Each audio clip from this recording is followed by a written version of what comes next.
Labdien, skatītāji! Raidījuma sākumā mēs pie TV ekrāniem aicināsim daļā dzimumu pārstāvis, jo mēs runāsim par sieviešu intīmo higiēnu. Sievietes brīnišķīgā misija ir dot dzīvību jaunam cilvēkam. Tāpēc ir svarīgi, lai sieviete justos vesela un mūža, un ne tikai jaunībā, bet visā dzīves gājumā. Itālijas kompānija Sose Farm piedāvā Floragīnu produktu līniju, kas radīta sievietes intīmajai higiēnai. Produktu ražošanā izmantotas tikai dabiskas izēvielas.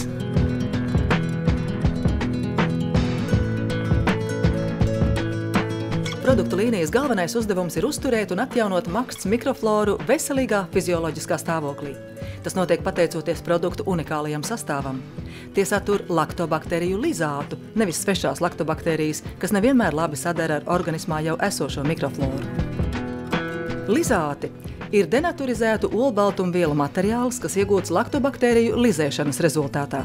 Nokļūstot makstī, tas nodrošina barjeras efektu, stimulē organisma dabisko baktēriju augšanu un vairošanos, noregulē pH līmeni un novērš patogēno baktēriju vairošanos. Floragīna intīmās ziepes ir domātas sievietes ikdienas higiēnai un veselībai. Kas tad ir Floragīna intīmo ziepu sastāvā?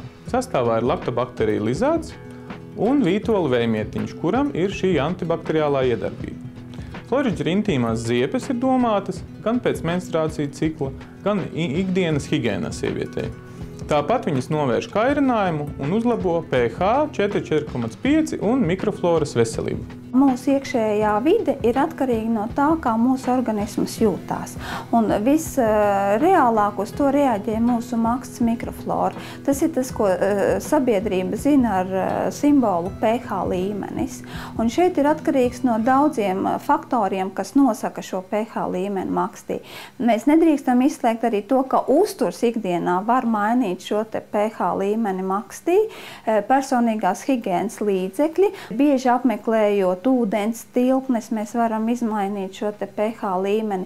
Lietojot kaut kādus antibakteriālos preparātus, mēs varam izmainīt šo pH līmeni. Un tas ir tas, ko sievietē būtu jāsaprot, ka baktērijas mums ir visur. Maksts īpaši nav sterila vide, un tāpēc viņai var rasties kaut kādi diskomforti, niezes veidā, sajūtas, ka viņai ir pastiprināti izdalījumi. Un tad būtu ļoti labi, ja šo te diskomfortu sajūtu viņa varētu mazināt, izmantojot makstī liekamās vai ievadāmās lodītes. Floragīna produktu lodītes ir vispieprasītākais produkts sievietes veselībai. Šīs lodītes var lietot kā profilaktiski maksts pH uzturēšanai veselībai, tā arī ārstnieciski. Floragīna vaginālās lodītes var lietot pie maksts iekaisuma, dedzināšanas, niezes, un kas ir īpaši svarīgi, viņas jālieto ir pēc antibakteriāla ārstnieciskā kursa. Vaginālo lodīšu sastāvā ir laktobakteriju lizāts, kas aktīvi veicinot laktobakteriju vairošanos nomāc patogēno baktēriju cēlumu augšanu, kā arī uztur maksts gļotādas fizioloģisko pH. Kviešu dīkstu glicerīts, kas dziedē un reģenerē maksts gļotādas epitēlija dziļākos slāņus. Pienskābe, kas kopā ar C vitamīnu sekmē skābās vides uzturēšanu makstī un aizsargā gļotādas epitēliju. Jūras augu ekstrakts ar mīkstinošām un nomierinošām īpašībām, kas efektīvi nomāca niezēšanu un stimulē laktobakteriju fizioloģisko funkciju.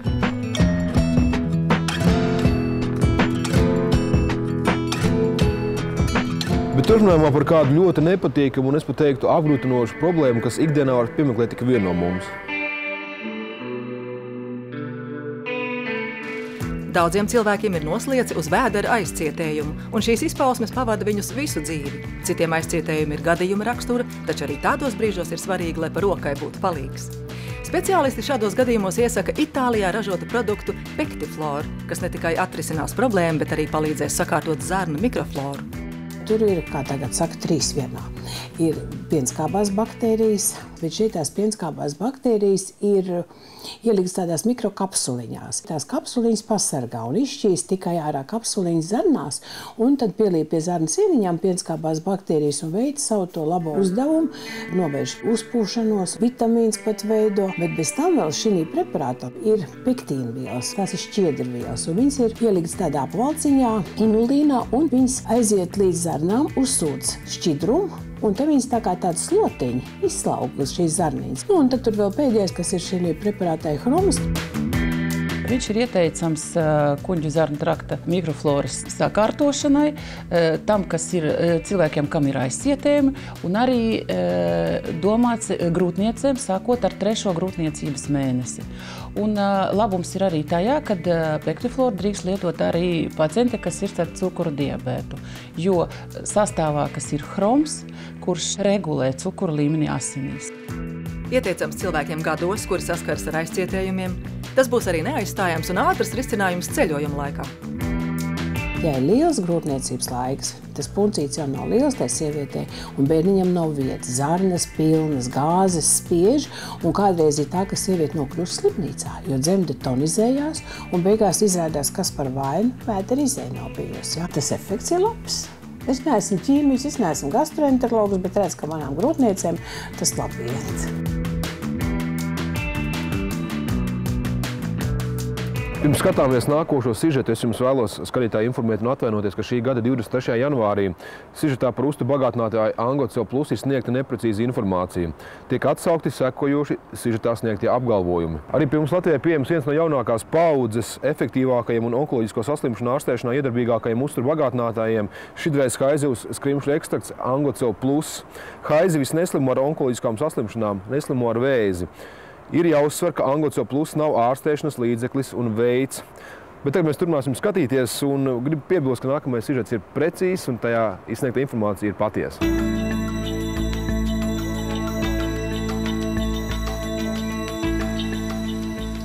Kā 2,5 gadu atpakaļ, 2008. gadā, kad man, principā jau es pat atklāju to savu saslimšanu, aizbraucu uz Stradiņiem. Tur man doktors dienas laikā pateica, jā, jums ir ļaundabīgs audzējs.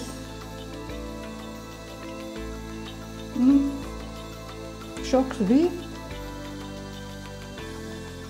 Bet pēc tam doktors man ātri norīkoja operāciju, gandrīz tur ne pēc 2 nedēļām. Un iztaisīja operāciju un viss bija. Operācija veiksmīga, principā, jo to audzēju ātri atklāja, tad bija krūts vēzis. Man operēja ļoti labs doktors, sirmeņš.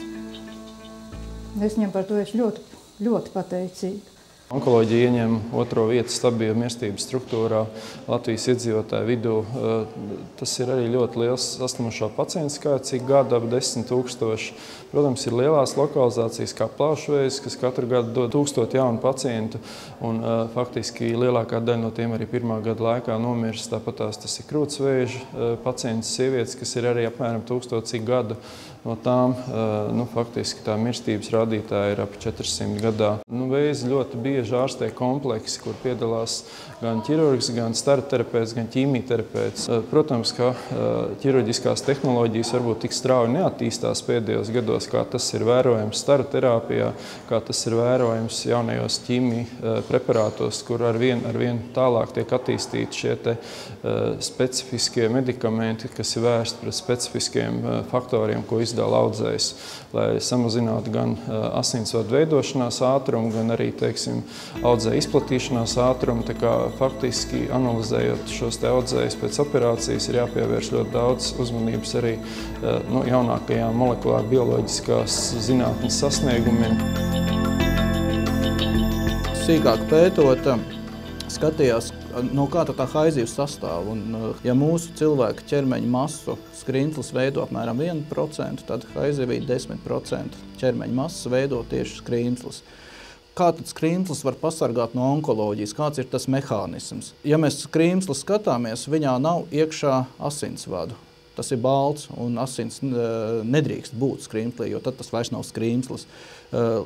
Acīm redzot, ir kaut kādi specifiski faktori, specifiskas vielas skrīntlī, kas neļauj viņos iejaukt asinsvadiem. Pētot šo problēmu, tika izdalīts šķidrais haizivs skrimšļu ekstrakts, ko ir izdalījusi Kanādas biotehnoloģijas firma Atrium Innovations. Ja runā par to darbības mehānismu, kā var palīdzēt angiocelu onkoloģijas gadījumos, bet jāsaka ne tikai. Ja? Tad tas darbības mehānisms skan ļoti gudri. Tā ir angioģenēzes inhibīcija.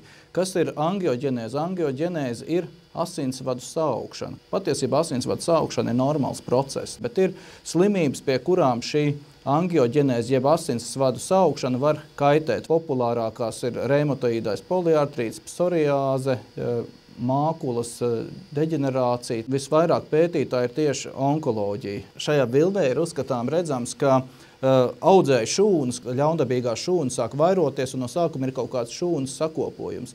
Lai šūnas varētu augt, viņām nepieciešams barības vielas. Barības vielas mūsu organismā piegādā caur asinsvadiem. Un, lai šie asinsvadi ieaugtu audzējā, audzējs sāk izdalīt specifiskus signālus, un asinsvadi sāk ieaugt audzējā, un ar burtiņu C, kur ir apzīmēts, tur jau ir parādīts, ka audzējs ir caurvīts ar asinīm, un audzējs no tā barojās.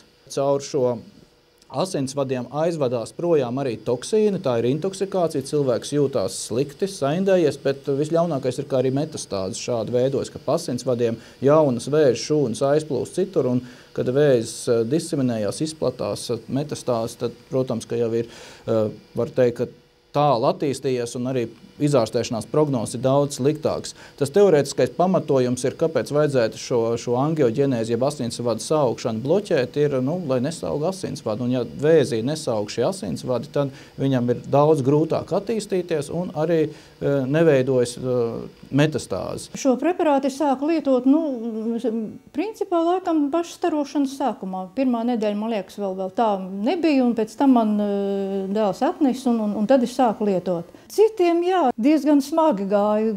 Varēja redzēt pēc skati jau, kad noguruši, un citi teica, что, var teikt krieviski runāt, что у вас не ватные ноги? Es teicu, нет, у меня нормальные ноги, как у молодой. Es pat nezināju, ko tas nozīmē vatnie nogi. Izrādās, ka nevar paiet smagas kājas, knapi velcies. Nē, kad es sāku tā viņiem parunāt un sāku domāt savā prātā, izsvērt, no kurienes man tā enerģija. Tikai no tā. Jo principā, nekas cits zēles nebija.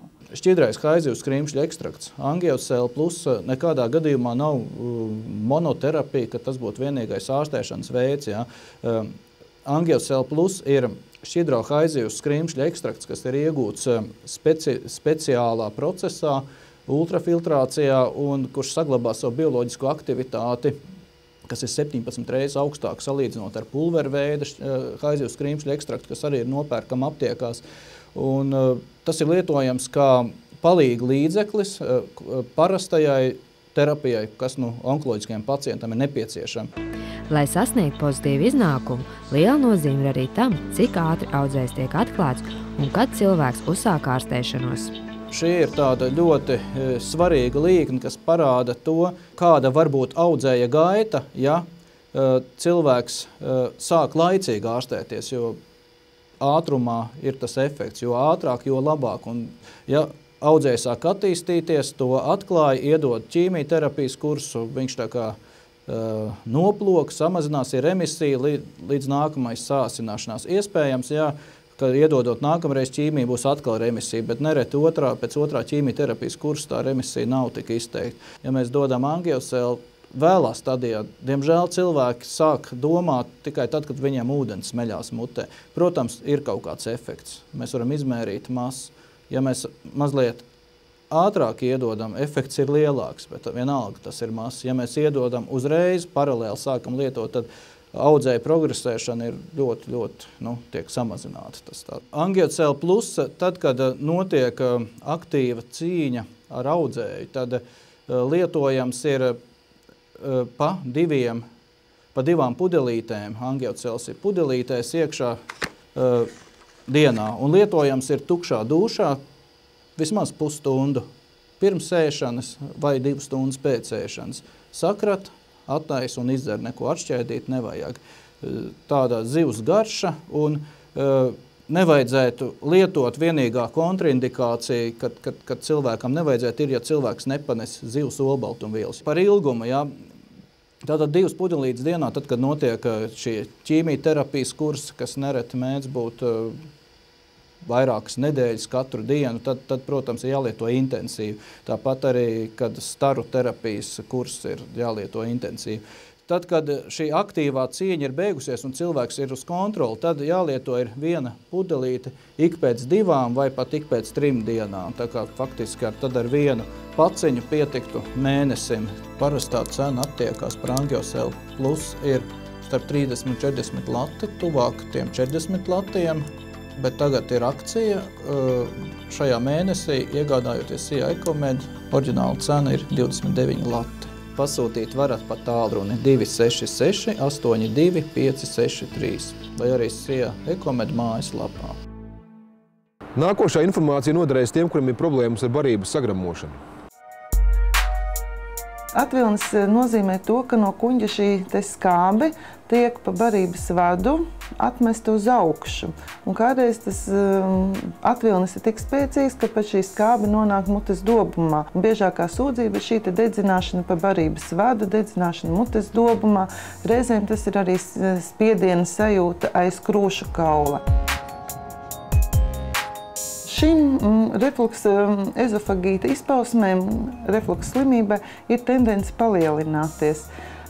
Kas tur pa iemeslu? Visdrīzāk tomēr ir arī šis stress, varbūt kā arī šie pārtikas produkti, kas tiek vairāk lietoti uzturā. Un slimo vairāk gan ap 40 gadiem. Vairāk tomēr ir vīriešiem kā sievietēm. Un ir tendence šim skaitlim arī tā diezgan proporcionāli palielināties. Sanofi Latvijas zāļu tirgū piedāvā jaunumu medikamentu ar nosaukumu Iproloks. Iproloks pieder protonu sūkņu inhibitoriem. Tie ir medikamenti, kas tiešām atrisina problēmu tajā vietā, kur tā rodās. Viņi bloķē tās augtos protonu sūkņus, jeb fermentus, kas nosaka kuņģa skābes sekrēciju kuņģī. Un līdz ar to jau praktiski 1,5 stundu pēc tabletes ieņemšanas tiek pārtraukta šī kuņģa skābes izdalīšanās. Viena tablete dienā tā ir pietiekama, lai atrisinātu šo problēmu. Un vēl tas ir labi, kad arī šis ātrais iedarbības moments ir, kad iedzerot jau pēc 1,5 stundas jau sāka darboties medikaments, un tā klīniskā simptomātika mazinās pēc pirmās lietošanas dienas. Mēs varam teikt, ka būtu jālieto viena tablete dienā pirms ēšanas, uzdzerot nelielu ūdens daudzumu.